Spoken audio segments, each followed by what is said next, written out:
Good morning and welcome to the third session of the World Billiards Championship and the first appearance of our reigning world champion Sourav Kothari from India, and his opponent in this match is George Chammas, originally from Syria but now via Marylands in Sydney. In fact, George has been a resident of Sydney for 48 years and is a permanent fixture on the Sydney billiards scene.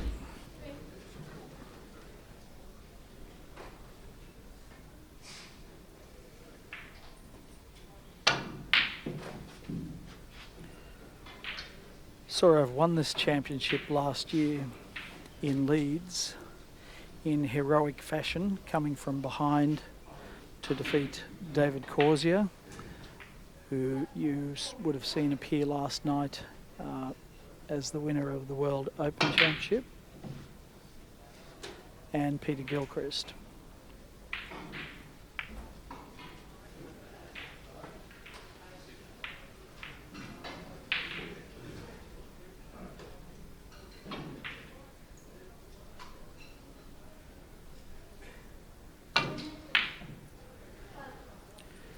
Sourav's father, Manoj, was a world amateur champion, and so he's been coached from a very early age in the arts of billiards.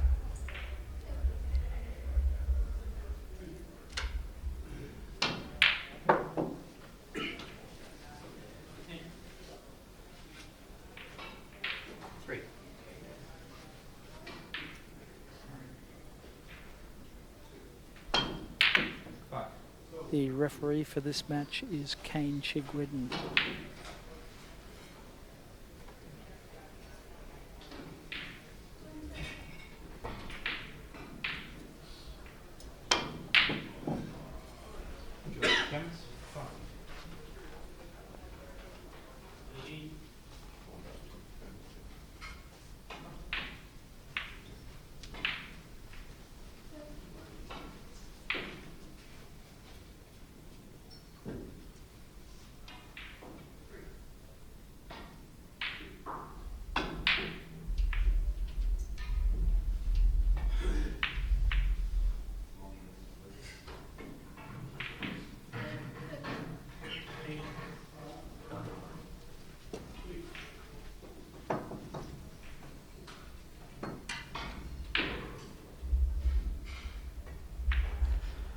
First genuine scoring opportunity for Sourav.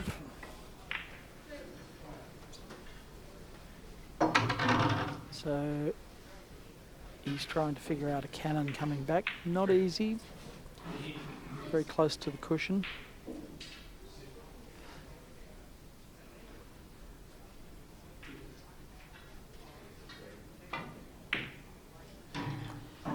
Yes, got the double kiss, was trying to calculate the double kiss. Very difficult shot. Left George not much to look at to start with.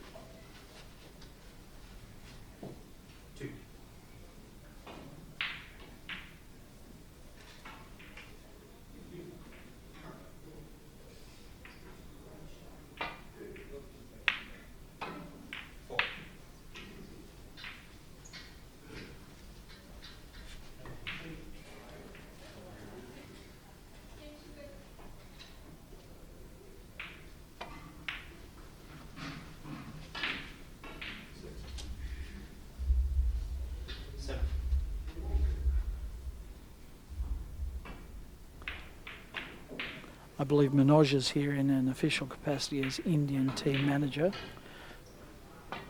But things have already gone wrong for the Indian team. A couple of them had some visa challenges. Didn't get their paperwork in order. So there's been some last minute rescheduling and the necessity to forfeit a match, I think.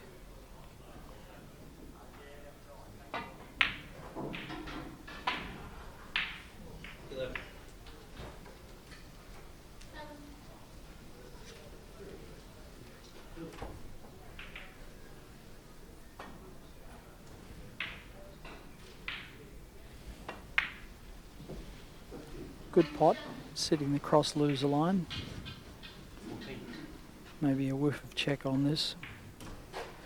These tables are thrown quite wide compared to most of the club tables that our players at an amateur level might be more used to.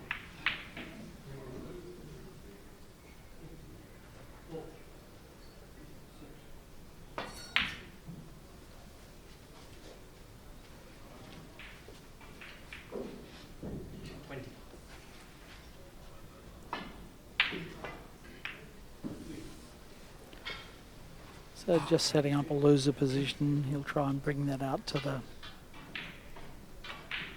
middle of the table and eventually work it around into a drop cannon position, either this shot or the next.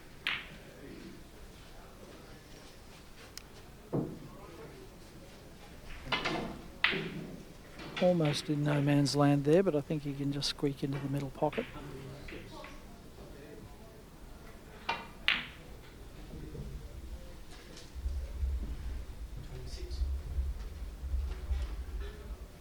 Perhaps another loser to be shifted a bit further over from the centre line of the table, make for a slightly wider drop cannon. And there he has it, that's classical drop cannon position. So I'll be trying to group the balls somewhere around the spot. Drop cannons are always a little bit chancy.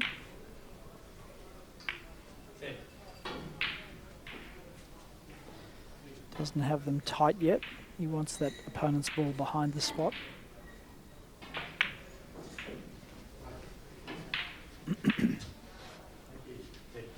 So he's calculating the correcting cannon coming back.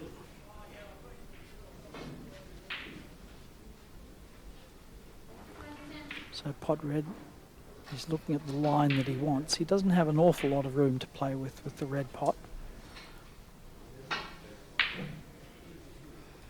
So it's really about pace control.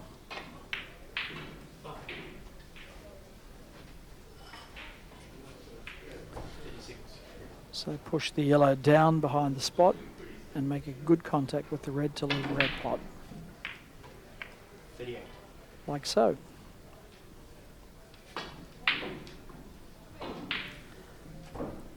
So it's taken him a little longer to get there than perhaps some of the other players, but very methodically he's worked them into the scoring positions. Just wondering that that red will pass the yellow.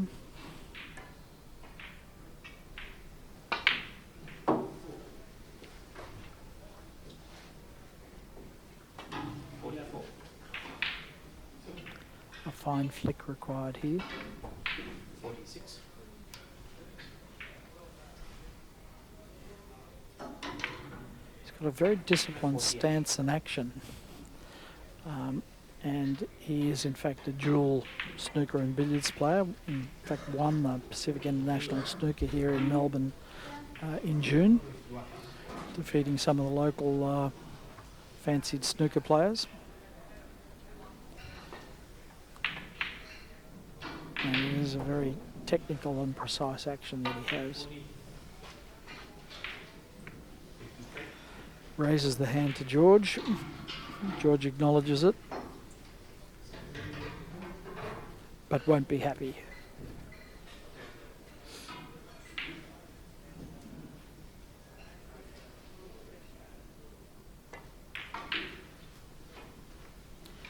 Missed, got it.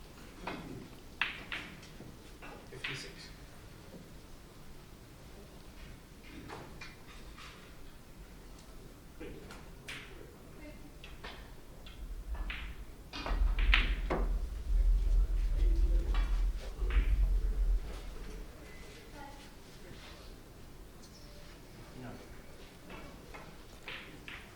I wish I had somebody with me in commentary who really knew how to play top of the table. Say somebody like Mike Russell. Because he'd really be able to tell you what was going on here.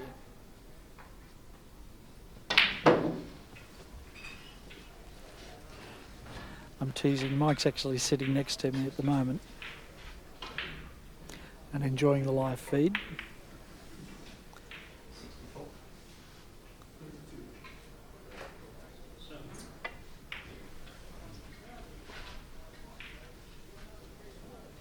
And he's promised he'll do some commentary for us tomorrow.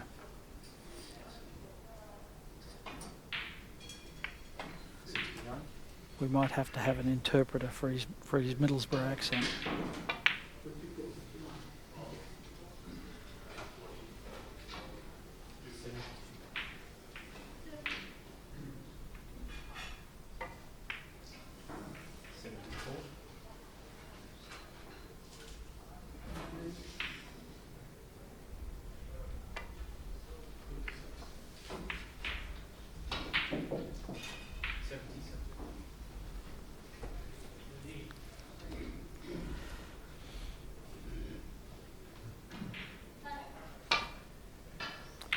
In the background there in the white shirt is Don Richter, one of the organising committee for this championship. Avid billiards fan and author of Advanced Billiards, which he wrote in conjunction with Murdo Donoghue. 82.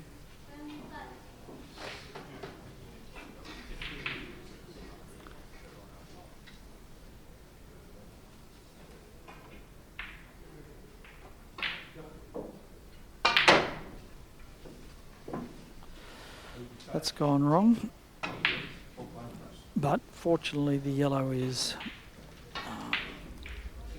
away enough from the red that it won't be a problem.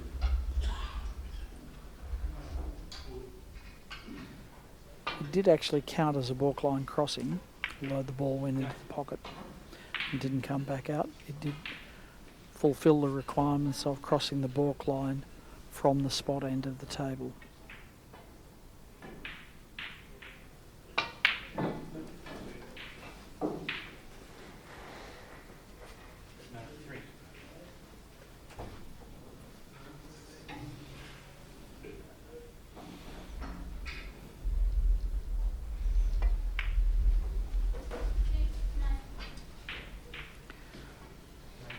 Hasn't taken long for Sourav to get the pace of the table. He's just stroking the ball nicely.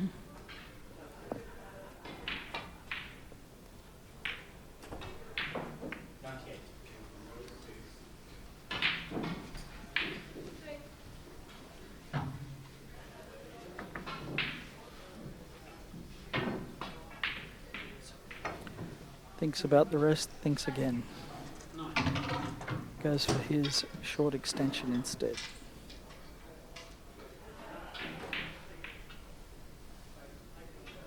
Tricky little pot. I fancy he'll get it. He's a very fine snooker player and a solid pot. 101.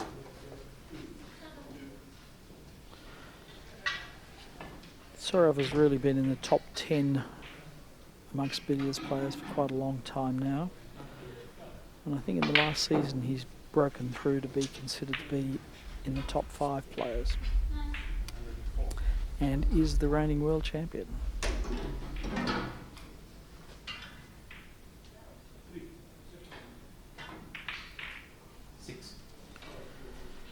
Classic postman's knock position here. Double kiss off the yellow.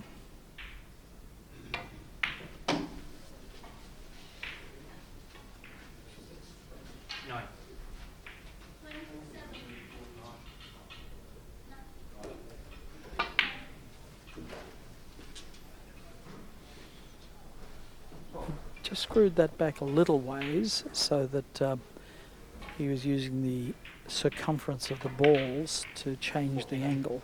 You can see he hits that quite aggressively, bounces off that yellow with some authority to get high of the red.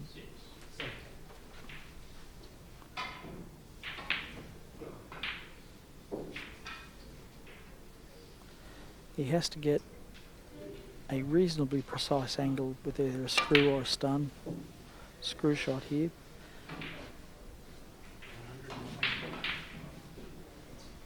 Chip off the red, bounce off the yellow, leave a pot red. Okay, broke it up that time. Not a problem, but he has lost top for the time being.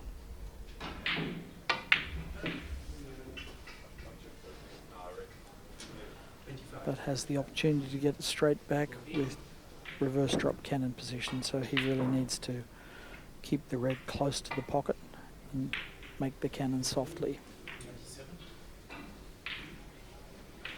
Well done.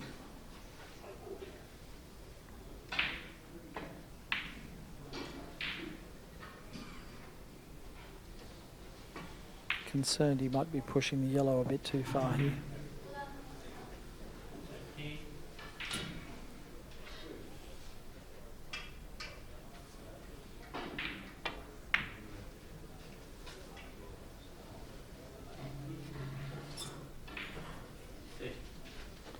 So it looks to be bailing out with what we call a 3-6-9 shot.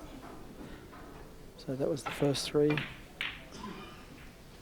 Here's 6, and the pot red is 9, and he's back to the top of the table.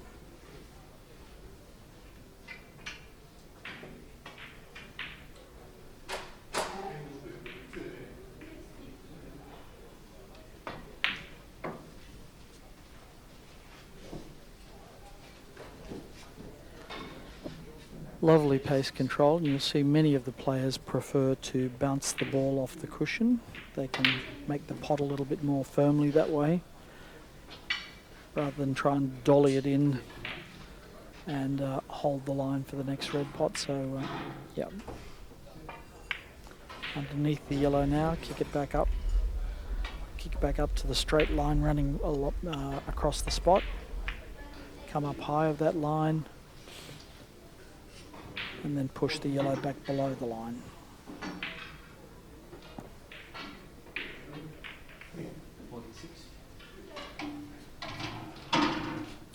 Sounds so simple.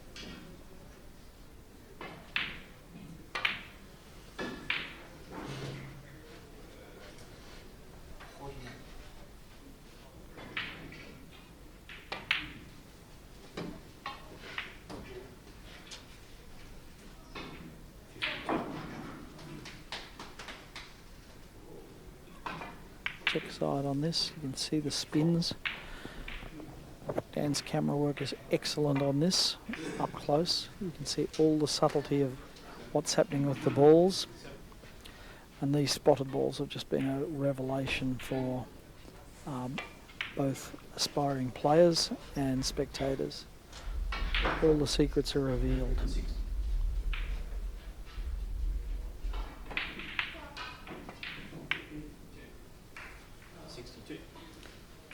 Tremendous delicacy of touch there.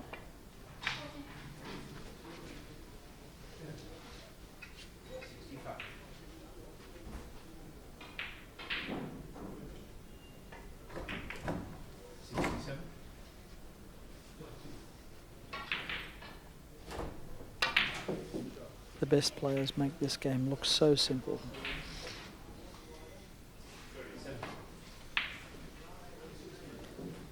But for those of you that don't know it, try it sometime.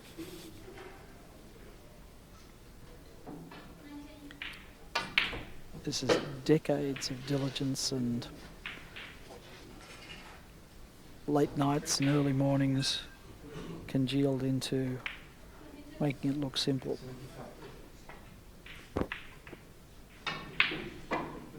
Check side on that one.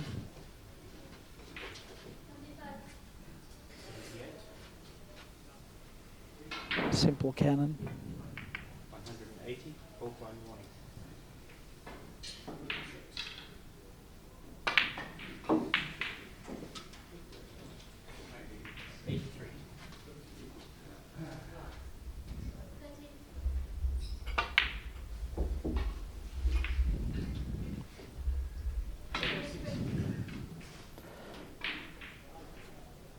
So we've passed the 180 mark, so he will be required to cross the balk line. and he might be considering it now.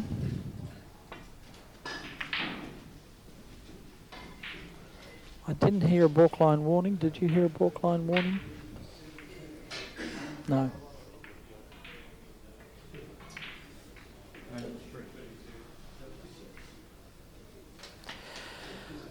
Then now, looks like he's sizing up a big hit.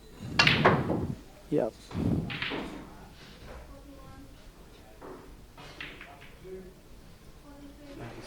Ball checks up and he's back to top of the table.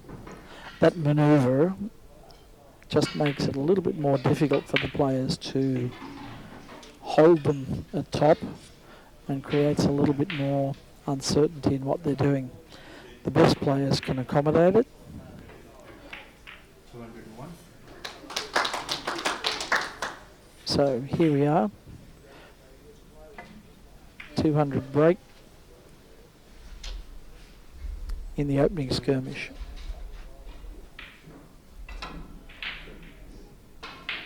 George is smiling. George is a huge fan of the star players and he'd be loving every minute of this. It's hard to imagine that, but he's a very good sport and just loves the game, lives and breathes it. So he would consider this is heaven to be at the table with the reigning world champion.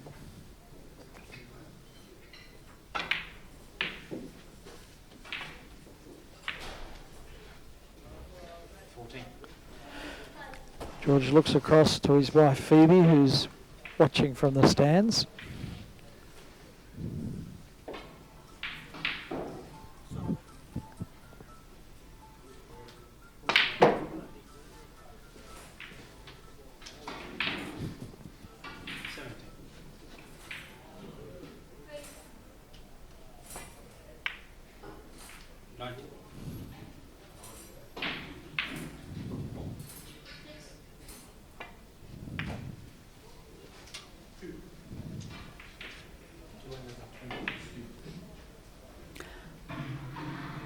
That opponent's yellow ball is moving in a very, very small space.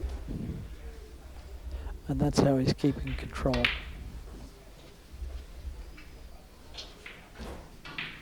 27. Fantastic view of his cue action there. Straight as a die.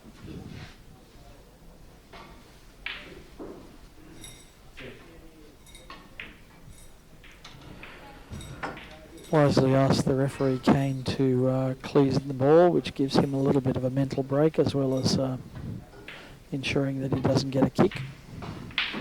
And back into it. He looks sharp.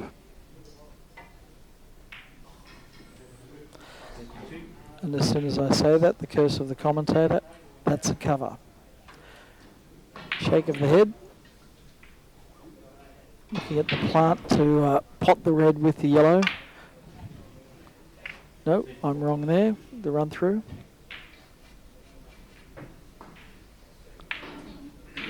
Going to be joined in commentary shortly by Tad Babiak from South Australia. A certified world billiards coach and aspiring player. Recent convert from snooker, but I'm hearing that he's loving the billiards and starting to get some great results too. Fantastic cueist and very good analyst of the game. So Tad, welcome aboard. Thanks very much, Peter, and g'day to everyone watching. Thank you for your very kind words. I very much consider myself a student of the game as much as everything else, but I suspect that's the case for a lifetime for the vast majority of us, you know. All of us. Steve Mifsud claimed to be that last year. Sorry, the last time we were speaking with him, yes, Steve claimed the same. And yeah, 500 break when he was a student of the game. Well, I was talking to Mike Russell earlier. He considers himself a student of the game. I think it's one of those things that's a lifetime learning experience. It is, and a lifetime of pleasure. Very much so. It was interesting. It's so complex. Well, I was talking to one of the gentlemen yesterday from New Zealand, one of the players, and he made the comment, and I think it's very, very true, that unlike a lot of sports where you're perhaps time limited, if your enthusiasm is rugby union or something like that, by the time Sure. you're 30, your knees have given up and you're out of it. Yep. Whereas if you're playing billiards and snooker, as long as your eyesight's intact, oh my goodness. Oh my goodness, was there room there for that at Only that ju- angle? Only just. I think he missed it by a coat of paint or possibly less. Possibly less. So let me guess, that might have been Wayne Carey, who's 75, or was it Grant Hayward, who's close on 60? No, I think it was actually Zach. Zach Gujal, Gujal. okay. Yeah. Yep. Basically made that comment. I think he got Yep. it from somebody else, but I think it's very true. You know, Yep. I mean, if your eyesight's intact and you can still hold a cue and swing it, not only can you continue playing, but you can continue improving and learning. Yeah. Well, you look at the results here in Australia, we talk about Bob Marshall, who won his national championship 51 years apart. Now, there is no other sport, and I include other cue sports there, pool and snooker, where that would even be a consideration. But because this is such a knowledge-based game, the knowledge doesn't go away. The eyesight might, the coordination might, the balance might, but you can compensate for that with strategic and tactical knowledge and knowledge of what's happening with the balls. So George, for instance, here is 58 years of age, and he's in there competing against the reigning world champion. Yeah. So there aren't a lot of places you can do that. No, exactly right.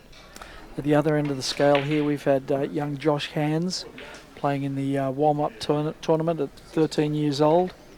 We've got Josh Burns from Tasmania, who's been an Australian junior for the last few years. Yeah. Knocked in 140 in the plate event.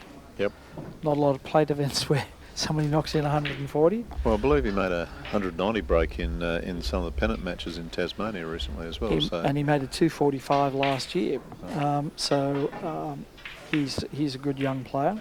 Yeah, I remember seeing him first when he attended when we had the IBSF World Championships at Snooker RACY at the venue, and Josh at the time was paying very, very close attention. This is going back probably about 4 years, 2016 I think it was. Josh was playing 15, I think. Was it 15? Yeah. Yeah. In any case, he was paying very close attention to Peter Gilchrist and Pankaj at the time, Yes. and asking all the right questions. And I think at that stage he had made the occasional century break, but he's certainly improved out of all recognition over the last few years. So. He has. Which is fantastic for the sport in Australia, because the growth of the game of billiards here in Australia, and indeed snooker, is completely reliant on replenishing the ranks with juniors. Absolutely. None of us getting any younger. But certainly on the billiards side of the equation, we've had quite a resurgence in the last few years of interest. Yeah. Some energetic organisation. I think Jason Colebrook has been Absolutely. very, very, very much part of the part of that equation, and the initiatives he's brought in has been driving along very nicely. But Huge energy. Yeah, I think he's also found a lot of kindred spirits and enthusiasm in various places: Absolutely. New South Wales, Victoria, Queensland, and indeed South Australia. So, Yeah, New South Wales, we've got more tournaments happening than we ever have before. We've got 4 state titles, long and short format, in different classes. We've also got an introductory handicap league, which plays on a regular basis and has done for 6 years. And for each of those 6 years, we've introduced, in every round of the competition for 6 years, we've introduced a new player, at least one new player each time. So the ranks are growing. And we're also trying to do quite a bit of coaching, and I know, Tad, you've been active in that area in South Australia as well. I noticed Sourav there looked like, because his opponent's cue ball was protected by balk there, looked like he was going to give us an exhibition of of George Gray style of snooker and playing the red ball game for some time. Yes. The current rules as they stand limit in-offs or pots on a red, either winning or losing hazards, as they're known to the billiards cognoscenti. They're limited to 15 before you have to play a cannon, so at some point in time Sourav's going to have to recover that yellow ball from in the balk area. And it's not looking easy here. He's got a stunny in off into the middle, shakes his head, doesn't like that. Looking at the long loser off the middle spot. Yeah, that's what he's done. Lovely shot. He's played that very well. Hasn't he ever? Hard to calculate from that close. Can he pot that, or is he going to have to play the long Jenny here? And setting it for, well, who knows, he's setting it for a long Jenny. yeah, it's very tight, that pocket opening from that direction, so Yes. he'll be trying to leave this. You go ahead. He'll be trying to leave this mid-table in the scoring zone for losing hazards in the top corner pocket here, which he's almost done. He's just a little bit wide there. Yeah, I was going to say often that long Jenny ends up on the opposite cushion. Yeah. Unless you give it a bit more, but if you give it a bit more, that makes the score difficult. So absolutely. So it's really a compromise, and he's probably found the best compromise he could. Is he going to play the cannon off 2 to 3 cushions? Well, he's gone for the pot. Wow, Well, that's a good pot. Well, he's a very, very good snooker player as well, and certainly a very good potter of the ball. So now he has the opportunity with a check side cross loser. Or it looks like he's playing the pot. I think he's been warned for 10 hazards looking at that score, which is okay. why he's played the pot, but alas and alack, that one's got away from it. Yes. Well, that was the hardest shot. His choice before was to play the check side loser and bring it up close to the balk line and play a screw cannon, but decided to address the issue straight away. George is hoping for a connection, misses it. And again, that's something that's very common with the top players in the game. And Sourav, of course, qualifies in that comprehensively after his win in the World Championships recently. They seldom play one difficult shot when 3 or 4 certainties will do the job instead. Yes, so that's right. So that was a little unusual. George has left 2 half balls, won't be happy about that. This one with check side. So both balls in the middle of the table. He can work them around whichever way he pleases, but he will be trying to figure out a pattern here to get back to top.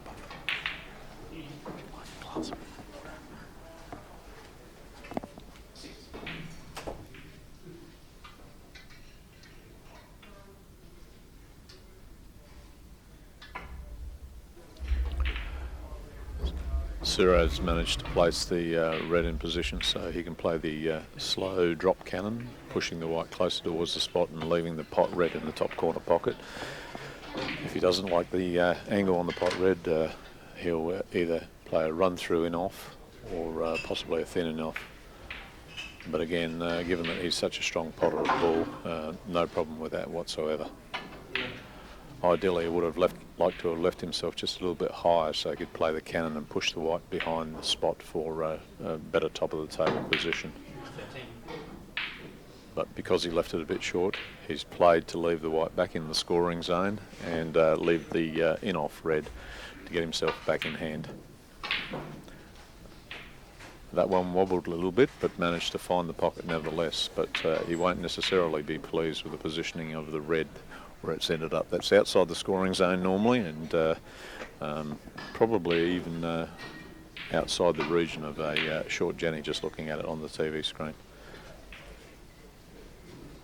Now he's brought...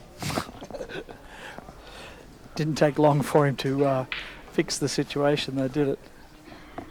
Lovely pace control. So this is about the second ball connection. What he does with the red is critical.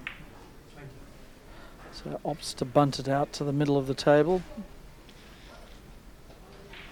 He won't necessarily be happy with that. He was looking for a better leave as far as the opponent's cue ball was concerned.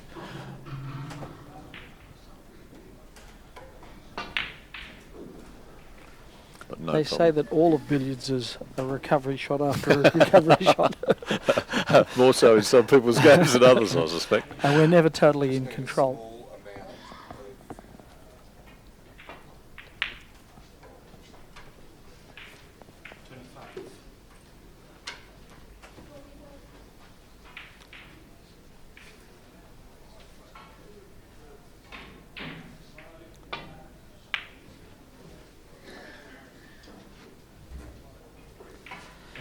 So 303 to 29, Sourav is dominant as we would expect.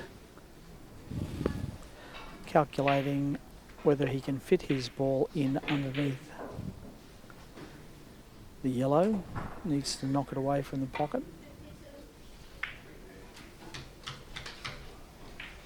And he's managed to do that very well.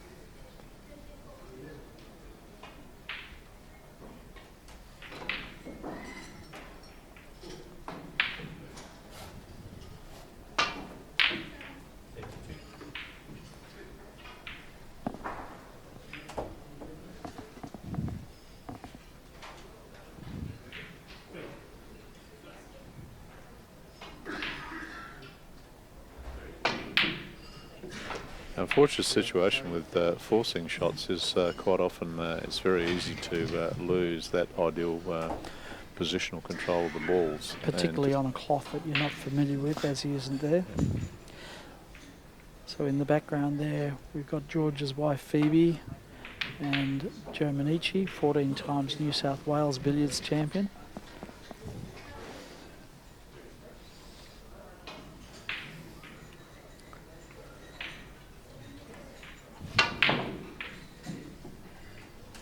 That's an interesting choice of shot he's played there, Yeah. because I don't think that white's recoverable from where it is. The yellow. Sorry, No, I should say yeah. yellow. No, that's right. I mean, why wouldn't you pot it directly Yeah. and be sure of the shot? Because you were going to knock it in anyway. Yep, Might have been about moving the red into yeah, a better perhaps. position. Perhaps. Under normal circumstances, you see the top players when the opponent's cue ball's irrecoverable, quite often just pot it and at the earliest opportunity play the double balk to retain control of the table whilst Although the cheeky ones take 15 hazards before they do.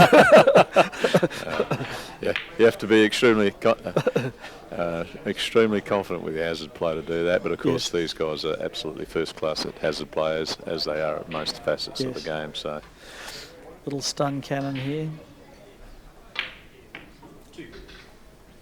and he's moved the white Clever ball towards shot. the spot. Yeah. And in fact, he's got it on the line, so you'd think he'd play the indirect cannon, push Yes. the red towards the pocket, try Yes. to move the white as little as possible, Yellow. which he's done. I should stop saying the white. Yeah, I'm an old time, I no, remember no, spot no.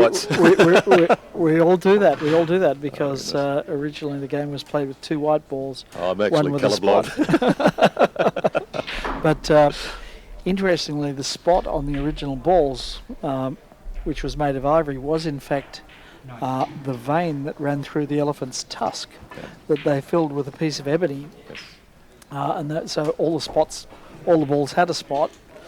Some they filled in with white, and some they filled in with black to make the spot ball. The old ivory balls are actually quite interesting as well, because the red balls used to fade quite noticeably on them. Yeah. I've actually got a complete ivory set of snooker balls at home, which are probably rare as Really? rocking horse droppings now. They are. But But, the original composite balls that they had Yeah. were there was quite a lot of experimentation before we got to these phenolic resin balls. But some of the interim solutions included balls made of celluloid, which would famously explode and catch fire if hit with enough authority. I believe at one stage also they made a composition ball that, as well as having a plastic resin in it, had calf shin bones to try to preserve the ivory angle, as it were. I don't think that was a particularly successful venture. Now Sourav there has potted the white ball because it was irrecoverable, and you'd expect him in this instance to play the double walk here to retain control of the table. Run And to again- the protection of balk. And again, in this circumstance, often when you watch the very best players in the world, they don't play a casual double balk. They play it with the intent of ensuring that they're in command of the ball, preferably with an in-off red available, to force their opponent to try to disturb the balls. As George is trying to here. do, exactly. But in doing so, exactly, he's fallen completely. You've just seen the whole trap work in its entirety there. Pot white, a double balk to leave a scoring shot off the red, forcing George to attack. He fails in the attack and then leaves another 2 scoring opportunities. And so safety play, although it doesn't have the Machiavellian proportions that it used to assume back in the day when you could get an unlimited number of misses followed by coups, and it took a lawyer to work out what the combinations were allowed. It's still an important part of the game. Absolutely. Perhaps not as important as in snooker, where you can have a safety bout go on for 10 minutes, 15 minutes even. Each player probing, looking for an opening. But it still has an important part in billiards, and it's an important strategic part of the game. Some players consider the double balk to be almost a reset button, where if things aren't going badly, double balk him and see what happens. And it's interesting too, because probably more so in Australia than you see in England, there are still players around that seem to consider that there's something unsavoury or unsporting about potting your opponent's balls, whereas when you watch the top professionals, when it's the game to do so, it is the game to do so, and there's absolutely no hesitation. It is the game to do so, and it's not considered ungentlemanly in any way. Sometimes it's not very smart, but it's not ungentlemanly. When it denies you scoring opportunities because of the way the rules are structured, it's counterproductive in most cases. So, well, some of the players, famously Phil Davis, is known as Whitechapel, which was the old word for potting the opponent's ball. So yes, they call him Whitechapel. Yeah, ultimately all modern billiards is about scoring, and the man who can score the most heavily generally wins, given the opportunities. So safety play probably does not have the same degree of importance that it did in the early 1900s, and I think the rules of the game have basically been structured to ensure that that's the case, to try to prevent making it a tedious to watch spectacle for the spectators. Yes. And the speed of scoring these days is just so rapid that if you're looking at time-limited matches, it's just not a good investment of your time to be laying safety when you could be knocking in a century break if you're a very good player. Absolutely. You don't want to be wasting time on that. You do get to see a little more safety in the short format billiards on occasions, because the players who are playing at the pointy end of those tournaments are perfectly capable of going out in one visit, as indeed you find in snooker frames. So it does have a greater degree of importance probably than timed or even first to score format billiards. So yes. So in fact they've introduced the new so-called trial rule for the short format games. It's not a permanent fixture, so it's still considered to be under trial, which does in fact not offer protection of balk if you've potted your opponent. So they're trying to discourage that's over-enthusiastic safety play from creeping into billiards. But the pressure of seeing that score line at 150 points makes people do strange things. It's interesting to watch that pattern of play from Sourav there. He had a number of options where the red was placed beforehand. He could have continued with losing hazard in the top corner pocket. The white was in the scoring zone, but he's chosen to play a drop cannon with a view to getting to the top of the table, and unfortunately he's missed the indirect cannon off the cushion there with the red. The way George is queuing down, this must be a little wide. I think he just had a kiss spoil that cannon. Well, he did. He did.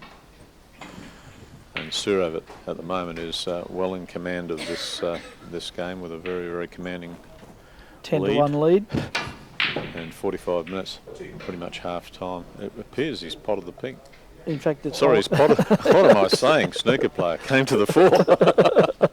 Excuse me, viewers. He's potted it. Well, he's almost potted everything. Need a calculator for that one. I think he might have potted this too. He has. He's on fire. He's relentless. That's a scoring error. They've put that score onto the wrong score, and they've got George Chammas being shown as the live player here. So it was in fact 34-48. So okay, this is all going haywire now. It was 38 to 348. We might bring it the attention. Oh, hang on, they've corrected it. They've got a marker who's on the ball. And George has attempted a cannon off several cushions, following Sourav putting the red in baulk as a safety measure.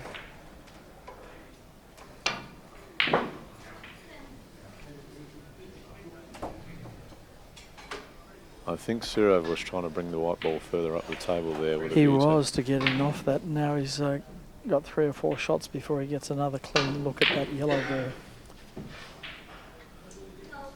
And because he was so far off the middle cross loser line, he had to play that as a forcing shot. Problematically, those shots are, depending on how far away from the line you are, can be quite gettable, but position tends to be a bit uncertain at times. Well, I saw David Corsier hit a forcer as clean as a whistle from outside the line of the baulk pocket last night, and it went straight into the back of the pocket. You couldn't get anywhere near that on a normal club table. Only on this superfine cloth is that kind of shot even conceivable.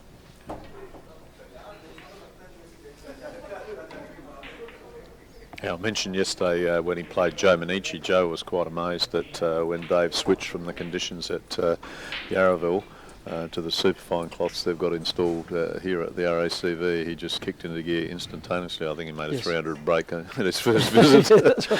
Well, I mean that is a huge advantage if you are a professional, semi-professional player.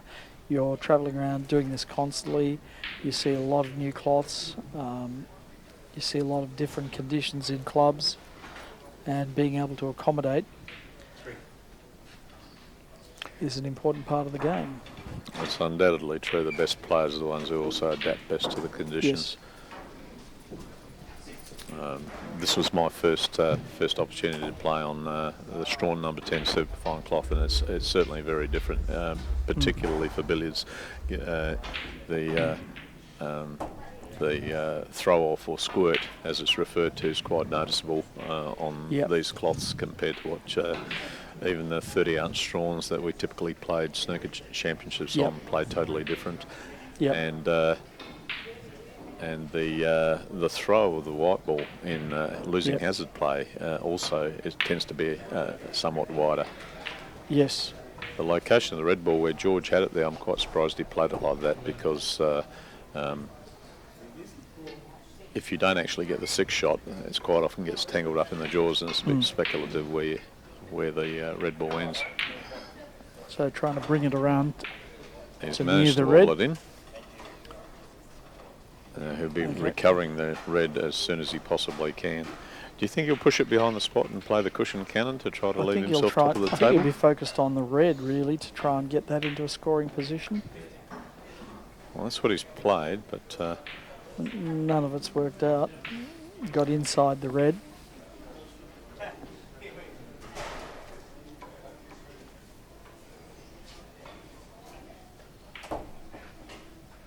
that's the beauty of billiards as well. It doesn't run along stereotype lines. There's so many opportunities and possibilities for play. Well, it's a creative game, and different players have different strengths. Some of the snooker players who, when they first start to play billiards, focus on potting because that's their strength, and there's nothing wrong with that, but there's only so far that will take you in the game. But famously here in Australia, we had young Ryan Thomason, a great potter, did very well in the Oceania Billiards a couple of years ago. George has lost the white ball. That was not his intent at all. So again, you may see one or two hazards off the red before he looks to the safety of a double balk. Yes. Oh goodness, he was trying to leave himself on the middle cross loser line while potting the red, and he's missed the red, so he's left both balls out in the open. Yeah, so young Ryan, I don't think he played many other shots than pot red. 2 off the spot, screw up to the middle. 2 off the spot, screw up to the middle. It was very effective. It was very effective. In South Australia, we had a state championship won by a former professional snooker player from England, who had never played billiards, and he scored it amazingly. The amount of times he got called for 10 hazards was unbelievable. He kept moving the ball up and down from the billiard spot to the centre spot, and it never presented any problems for him. And some people will say that doesn't seem like purist billiards. I'm not one of those. I think fantastic. If you've got that talent, use it. And it's all part of the game. There are limits on how far you will get. You might win a state competition, but you will certainly not rank amongst the leading players here with that style of play. Absolutely not. And to some extent, if you look at the rules of the game were designed, and the current rules of the game have continued that to prevent that sort of situation. I mean, the earliest form of repetitive play was the spot stroke, where there was an unlimited amount of play, ability to pot the red off the spot, and it was just continually left on the spot. Now, in today's day and age, with even middle-ranked professional snooker players, you'd probably never get a shot during the course of it. So Sourav won't be thrilled about that. No, it's gone horribly wrong. It looked like he got 2 scores, but that's a short-term view.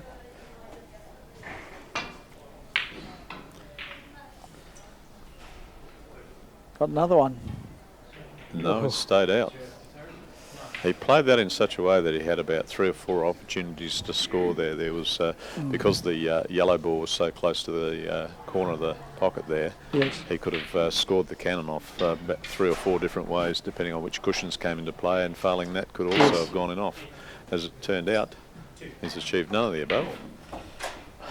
And George has managed to get an extra 2 points there, but protection of balk straight away, but has not left himself an easy scoring opportunity. It would be a screw in off if he got there.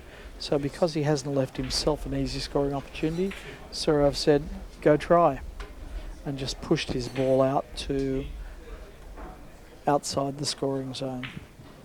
Yes, if George, and again this comes down to a matter of degrees or inches really. If George was just that little bit further away from the cushion, didn't have to cue down as much as he was now, he still got it, but position on the red is now problematical, and the white is buried on the side cushion, so scoring from here again involves another challenge. Yes. He's had to effectively bash it.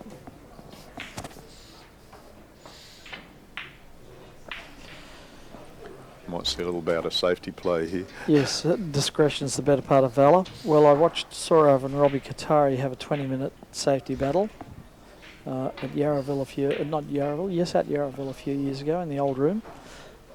So Sourav is very content to bide his time.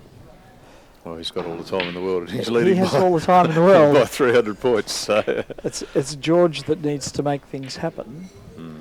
So if Sourav pokes them around for a bit, that's fine by him. And again, people who aren't familiar with both the etiquette and the rules of billiards could believe that this is time wasting, but it's nothing of the sort. It's actually tactically very sound. He's running down the clock. He's in a strong position. He's forcing his opponent to have a go at low percentage shots. Yes.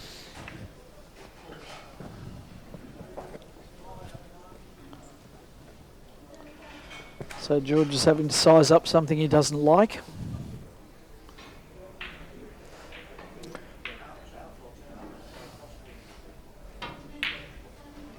He's played that very well. Pot. does have the possibility of an in-off white in the balk area, and he'd like to get the white back into play fairly soon. He would, but that's It's narrow. surprisingly tight. Yes. It looks easy, but it's actually surprisingly tight, especially on these cloths. So he'd have to play side against the nap. Plays it well. He's managed to play it well. Yes, he had the choice of just playing it very fine, but that would have left the white in balk with nothing to score at, so he had to play it thick to get it out of balk. And that's gone wrong. Yes.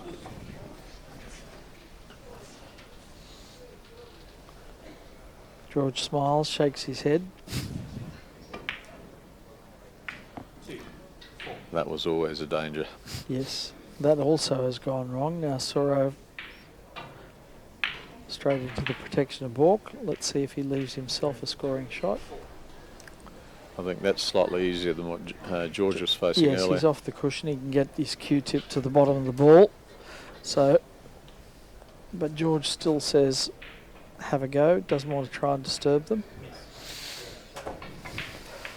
But again, he's pushed his ball a long way off the cushion. That's almost and I believe on it's for out short of balk. jennies. It is out of balk, and it's on this table. It's almost on for short jenny or a screwing off. Do you think he was trying to actually get the protection of balk with side and just didn't get enough on it? I don't know, but here we go. Sourav's decided that's in a scoring position. And he would have played makes that George with pay. reverse side Yes. against the nap to get it Yes. to curl in. George shakes his head. He knows what he's done.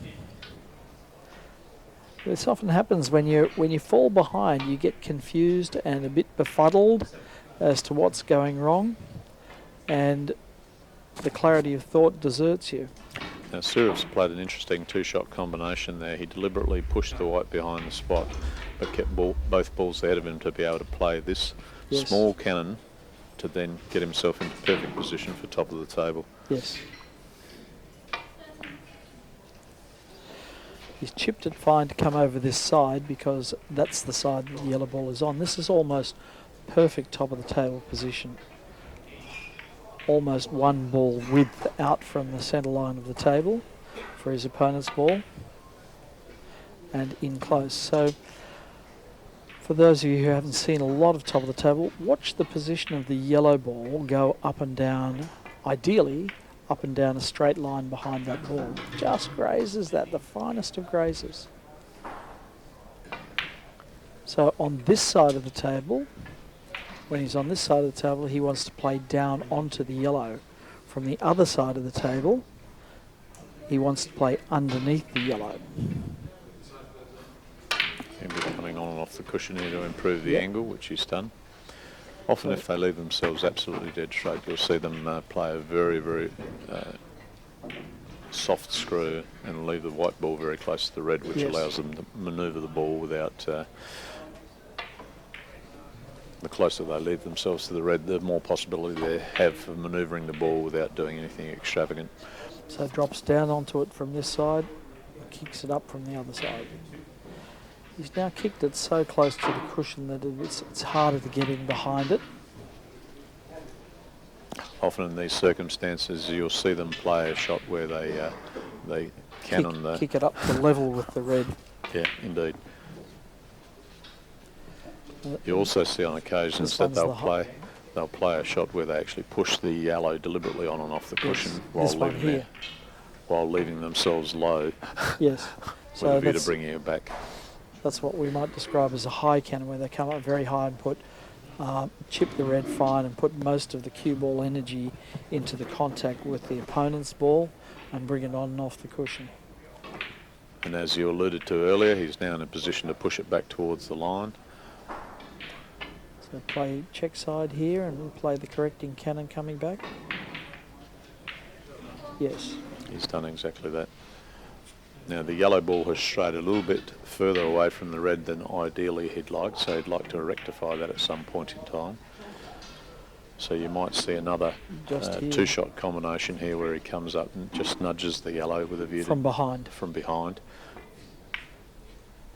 with a view to improving its position. Now you'll see him pot the red here and try to leave himself high so he can play effectively like a mini drop cannon from up the table pushing the yellow onto the cushion if necessary and back towards point behind the spot whilst pushing the red towards the pocket.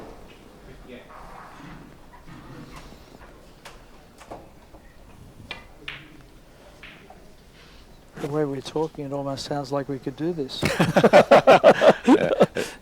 No, we can see it, just can't do it. Yeah.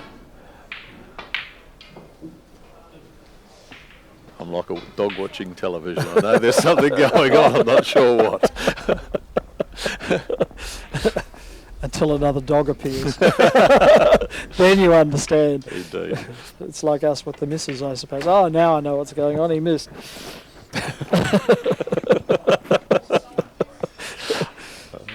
Right, I get it. 71.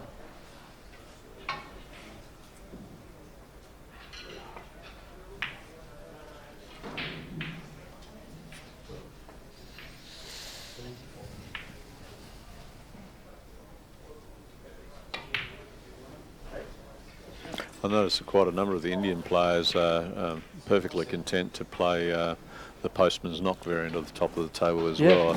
I wonder whether that's the influence of Geet Sethi, who is an absolute master at it. And Wilson Jones before him. You end up doing what you grew up watching. And Geet knocked in famously 1251 at postman's knock. I think that was the first Oh, that's 1,000 uncharacteristic. break. Oh, wow, what happened there? He's managed to catch the jaws with a red and it hasn't gone in. So he's from perfect top of the table. Unusual. That is very unusual. Yeah, so Geet's 1251, I think, was the first 1,000 of the modern era.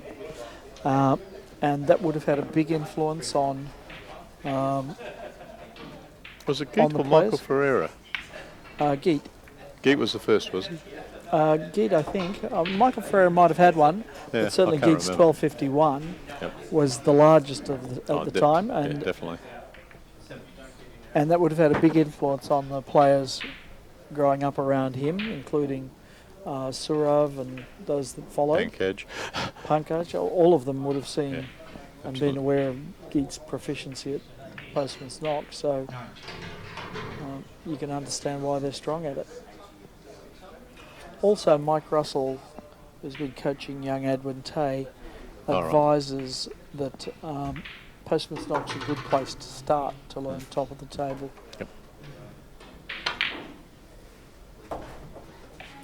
George has just very, very narrowly missed the cannon there. He was trying to play the cannon with disturbing the white as little as possible while Yes. bringing the red down in the scoring zone. But the unfortunate downside for playing top of the table for people who aren't complete masters of it is that when you miss, quite often you'll leave your opponent in absolute prime position, which is Yes. very bad news if they're better at it than you are. Yes, that's right. with all respect to George. With all respect to George. George is a top of the table player. He can do Indeed. it, and Indeed. has made many competitive centuries playing top. But not today. Well, we saw an example yesterday when Mike Russell was playing Vaj, when both of them had kicks in perfect top of the table position and handed perfect top of the table position to the other guy without Huge punishment. well, I mean, not that it really matters. Within about 3 or 4 shots, both of them are perfectly capable of getting it from an open table position, but it's an absolute bonus when you don't even have to work on it. Yes, you don't have to think too hard.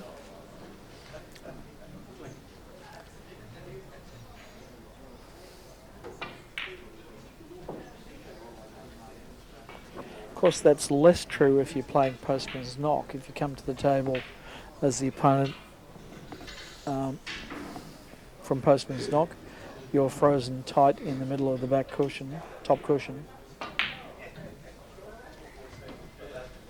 Yes, it certainly does have a safety element to it. In postman's knock position, the people who are particularly adept at it, the players who are particularly adept at it, where they're likely to break down is when they play the so-called 3-6-9 combination. Yes. When they leave themselves too straight on the red, they basically pot the red leave themselves in the jaws of the top corner pockets, play the cross loser from the red to leave themselves What a beautiful preferably a shot that pot was. red. But on occasions, if they drop it into the wrong location, they have to play a series of hazards, and where they're likely to break down is on a long losing hazard. Yes. But then their opponent's ball is trapped on the top cushion with very little ability to manoeuvre, so it does have an inherent safety aspect to it as far as Yes. top of the table play is concerned. And again, Sourav has missed a red Looks off at the his spot. left hand as if his left hand had done something wrong. What happened there? Well,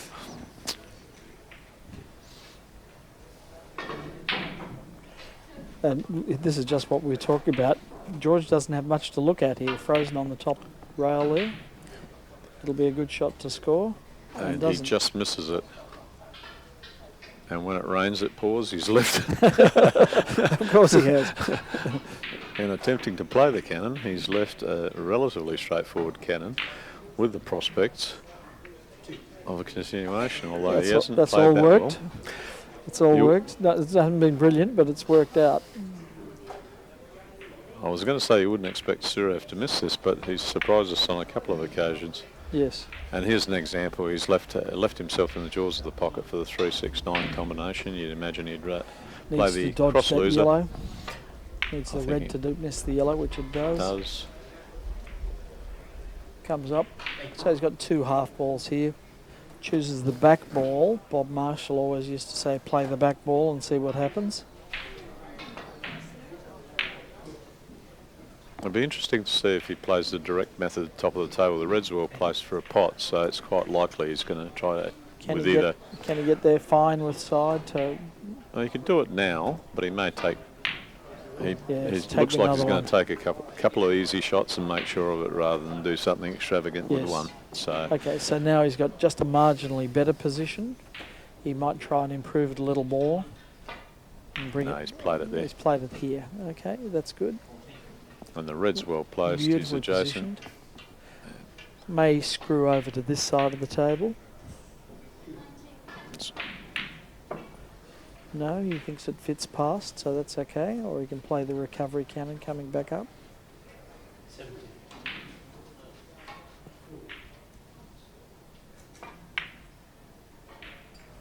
Recovery cannon. And again, he's going to leave himself high here to push the yellow back behind the spot with a little cannon Yes. on the red to promote it towards the pocket. So stuns up here.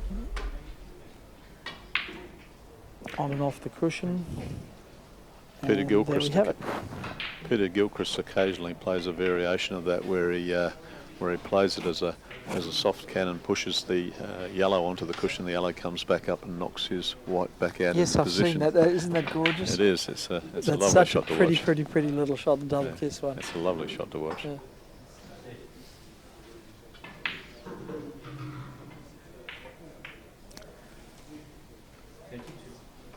And of course, this is the beauty of television and YouTube and the efforts of Dan Lynch. It's to Yes. bring us all of this All sort this of knowledge. coverage and knowledge. So anyone aspiring to play the game now, whereas once upon a time you had to dig through about 400 tomes that were written in the Yes. 1800s and try to make sense of it, Yes. you can now watch it on TV with little spotted balls. And Well, the spots give all the secrets away, don't they? You Well, can see all some the of juice on them. And that's true, but I mean, there's still subtleties that need to be explained. I think the current world billiards coach Martin Goodwill's done a very good job with that in Yes. in a couple of his two books. books. Yeah. Yeah, and I believe he's also put out some smaller booklets on Amazon as ebooks Has he? that cover specific aspects of the game, like recovery shots, etc. So. Right. So they're I know he is working on a definitive top of the table Yeah. book. I'll be very interested to read that because that'll have the modern bent on it. It will, and modern language that's a little bit more readable, but 55.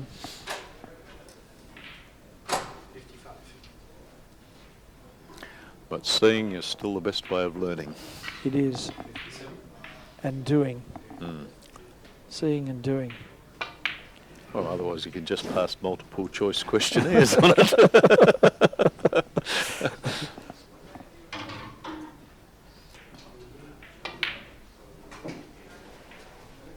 And meanwhile, Sourav's Lovely. back in perfect position for floating white. Look at the variation of shots that they have to play here. I mean, you just don't see this in any other cue sport. There's stuns. That's a little stun pot to bring him up high. There's shots played with massive side, the kind of side that would be banned in snooker. Your snooker coach would shoot you if he ever saw you playing that much side. There's sometimes full-blooded forces with topspin. There's no occasion in snooker when you would play a shot with maximum cue power and topspin. You might play a maximum power and screw or stun, but never maximum topspin. So the range of shots that you have to create in billiards is much larger than in any other cue sport, where you're just trying to control the object ball into the pocket. Here Sourav's thinking in 3 dimensions, all 3 balls, and their positions relative to each other. Recovery cannon here, check side, underneath, push it up. Leave the pot, come up high. And he's left himself was that positioned book there. line crossing? It was a book line crossing at Crossing. 83. Don't go in. Oh, I think it's offset enough that he It's can offset, still yeah. he can still recover from there.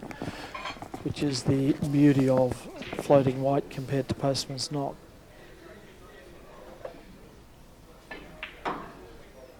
You'd expect him to play a very slow little drag Slow cannon drag. here. He'll hit And that it white does. ball very low down with a view to killing most of its speed while keeping it as straight as possible down the length of the table. Playing that rolling at dead weight, the ball is very likely or can roll off, even hitting a finger mark. So the best players in the world play those shots when they've got a lot of distance to cover down the table, but trying to play it at a slow pace by putting a lot of backspin, which eventually kills the pace of the ball on the way through, but allows them to hit it quite firmly on the way down. Yep, drag. The origins of drag, probably the earliest were John Roberts Jr. He used to play an enormous amount of drag shots because at the time, during the era he was playing, they were playing with ivory balls, and even the best of ivory balls were prone Not to completely round. well, we're prone to rolling off. I can vouch for that. I've tried out the ivory snooker set. Well, these tables have been so reliable that you can confidently hit these shots. The balls, Aramuth balls, they're one of our sponsors here. These are the tournament champion balls. And a superfine cloth.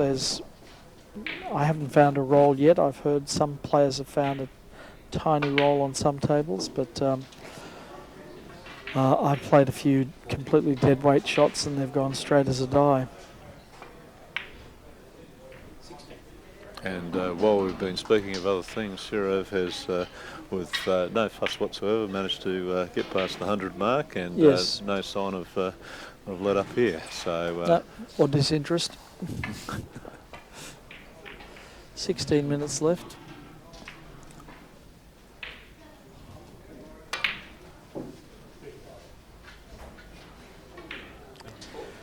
Sadly, we haven't seen much of George here, but he is a very fine player.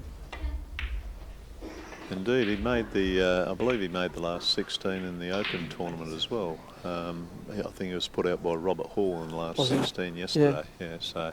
So he played very well in qualifying rounds. He was down at Yarraville earlier on. Now, Sourav didn't play in the World Open No, event. he In did fact, not. we've had a number of our superstars just turn up for the championship event. Pankaj Advani, who's a genuine sporting superstar in India, playing it as a run-through, changed his mind. He's only turned up last night. All the players from Myanmar, and they're going to be a huge shock to a lot of people who don't know much about them. They are fantastic. They've been medalists in the Asian Games against the Indians and against Peter Gilchrist from Singapore. 400 breakers, 500 breakers. Fantastic players. Naitueu, Chitko, Poksar. Wonderful, wonderful players, but they haven't been exposed to many of the Canadian, New Zealand, Australian and English players. So we're in for a bit of a surprise. I've got one in my group. Do you have one in your group? I don't have a group. Oh, you don't have a group, of course. Rubbing it in, aren't we? No, Ted, I'm sorry. I was wondering why you were in civvies, mate. Oh, indeed. No, You're going to have to play more tournaments to get just to get your ranking up. Something like that.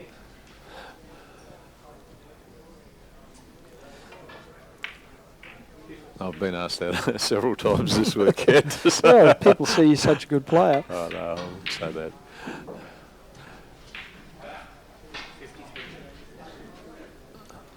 Sourav's now in a position where the ball's fairly tight to the cushion. We may see a bout of postman's knock here rather than the floating white. Although he may choose at this point in time from this cannon to actually off-centre it and push it on and off the cushion. No, he's played the postman's knock. Well, Steve was commentating yesterday, and Steve, who's also a very good postman's knock player, said his favourite position for the yellow is about a ball off-centre from directly behind. Yeah. Really? Yeah. Which I was quite interested to hear because I hadn't heard that before. I haven't heard that either. Yeah. I always thought it was. Well, that's what central. Steve said in commentary, Okay. and I will take his word for it because he's a very, very accomplished postman's knock player. Yes. As well as floating white, of course. Okay, now he's up quite high. This would be an opportunity to break it down if he wanted to, and he has. Doesn't want it to drop. And it has dropped.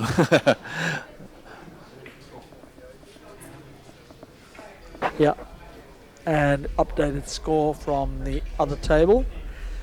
One of the Myanmar players that I was talking about is playing David Collins.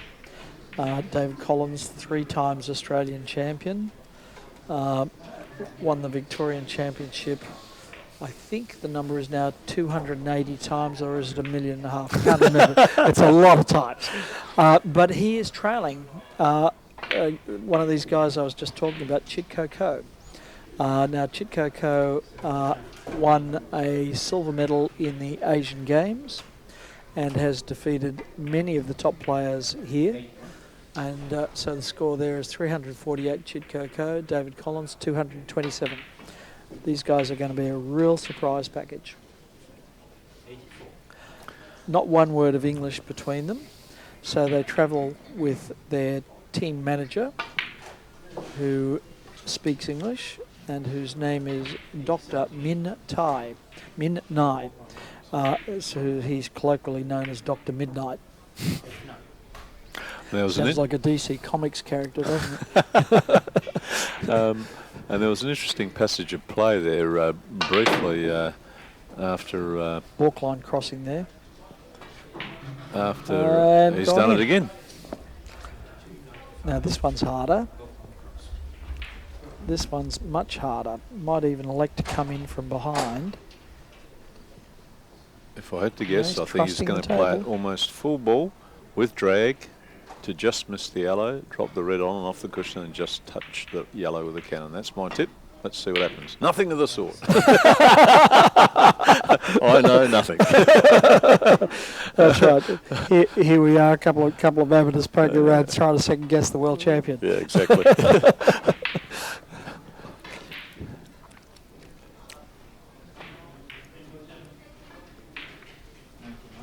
That's a fine graze. Is there space for that red? I believe there is. Yeah, I think you can pot it. Why am I tilting my head on a 2-dimensional video monitor to see if there's angle? I mean, the cannon. I think if he can pot it, he will pot it. But if he, I mean, there's a risk of the red disturbing the yellow if he tries to play a cannon. So if the pot's on, he'll take the pot.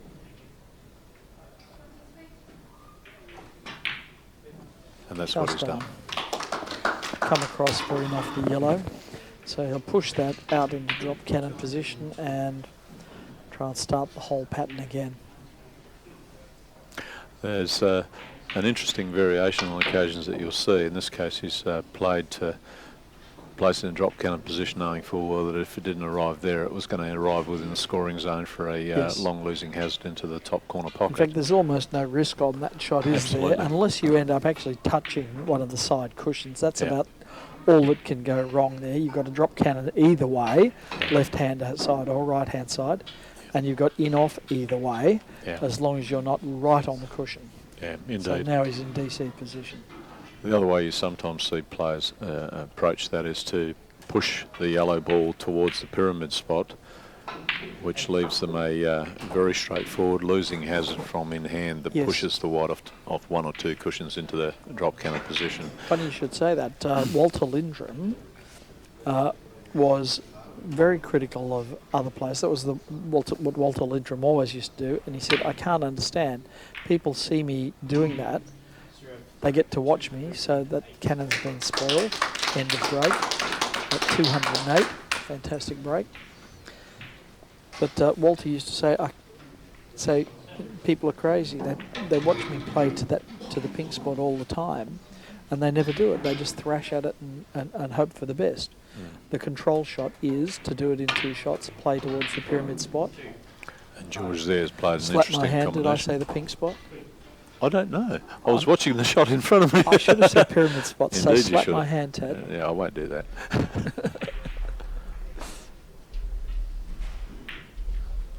And We have George is our own language. now put the white ball into position for the drop cannon. He'll try to get him back towards the top of the table. We might get an opportunity to see George in action at the top.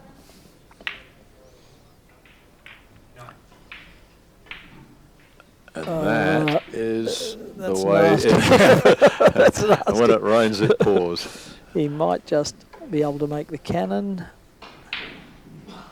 He's played that actually very well. He can.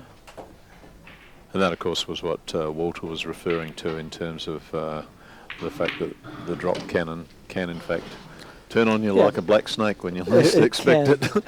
Well, it's said that he totally eliminated them from his game towards the end because they were just too unreliable.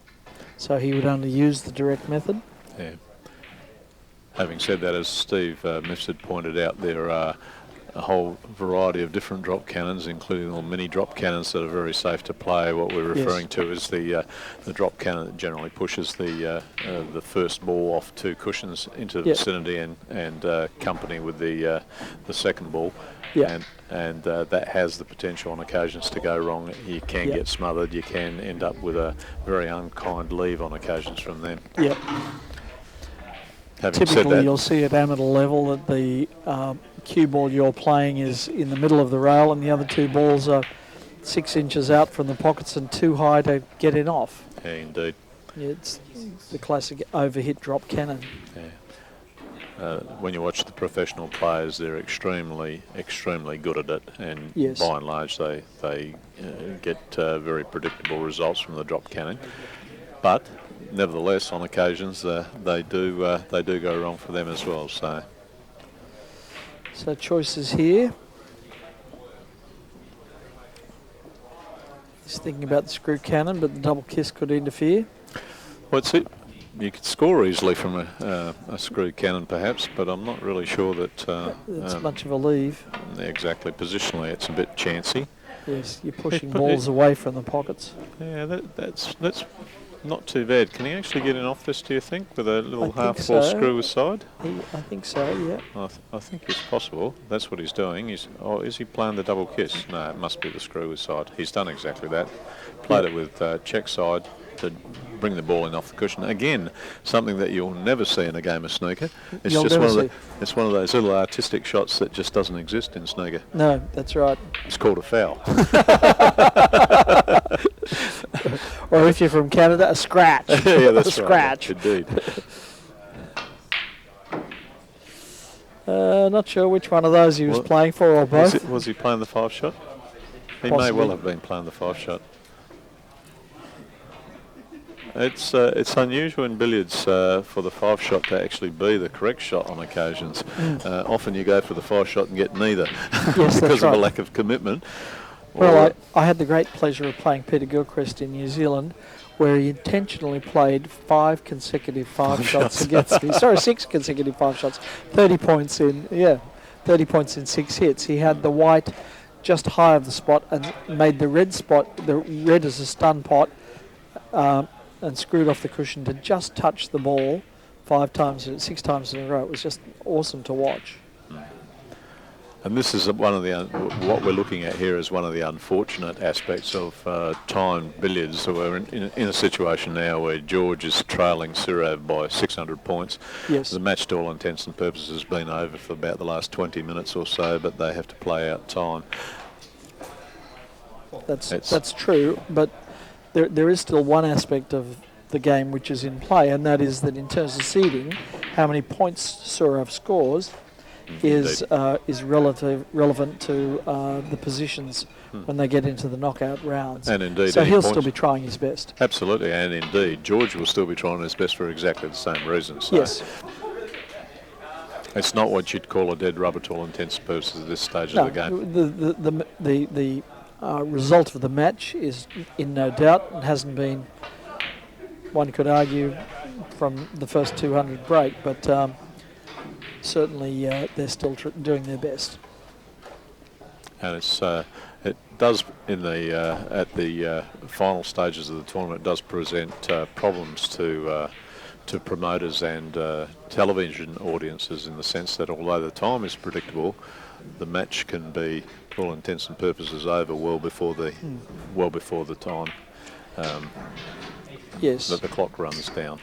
Having said that, and time matches are a dual-edged sword. If you've got a close one, it's tremendously exciting, like our World Open final last night, where Dwaj Hadia was contending with both his opponent, the balls, and the clock all at once, and almost managed to pull off a miraculous 7 recovery points, was victory. it? 7 points in the final. Yes. I think it was 7 points. And was just the final. beaten by the bell. He was at the table, had them in good position, beaten by the bell.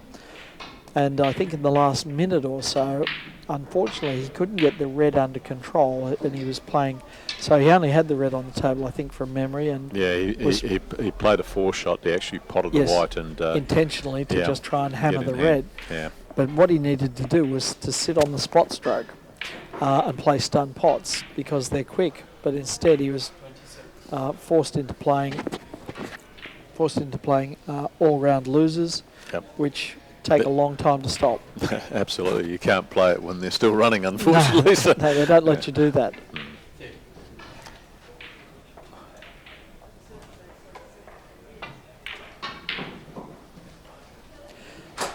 That didn't hurt.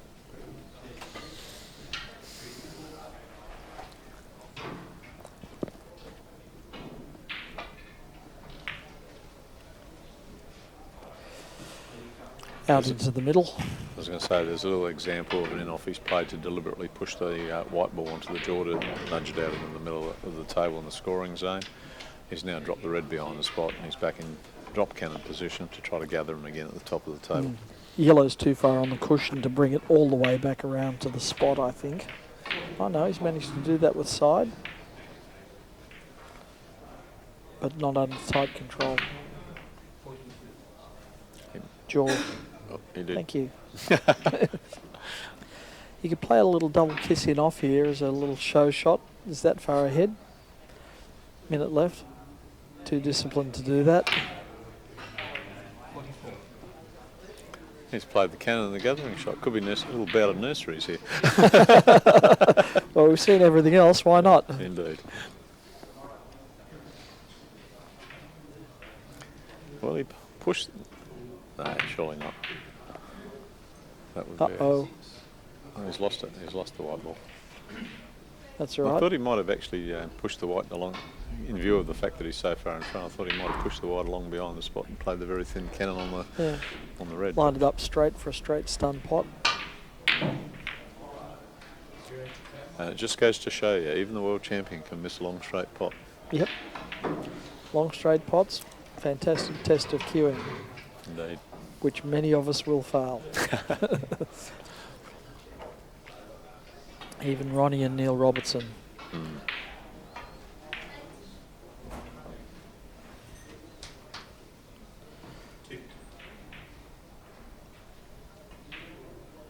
Well, George managed to get past the 100 mark with very, very little table time. And the clock's running down the last seconds of the match. George will be endeavouring to score a few extra points.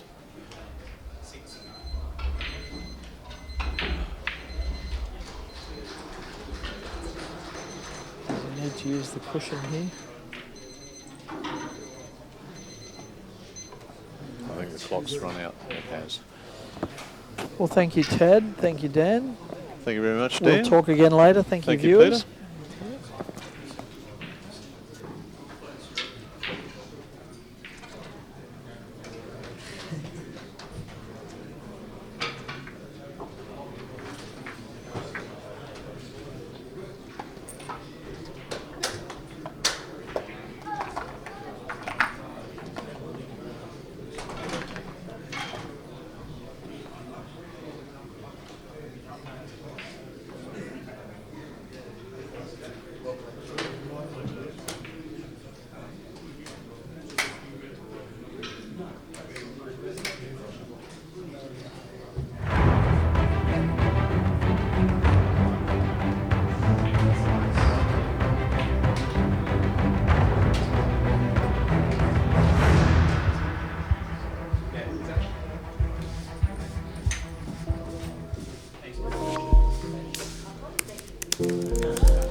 Please stand tall.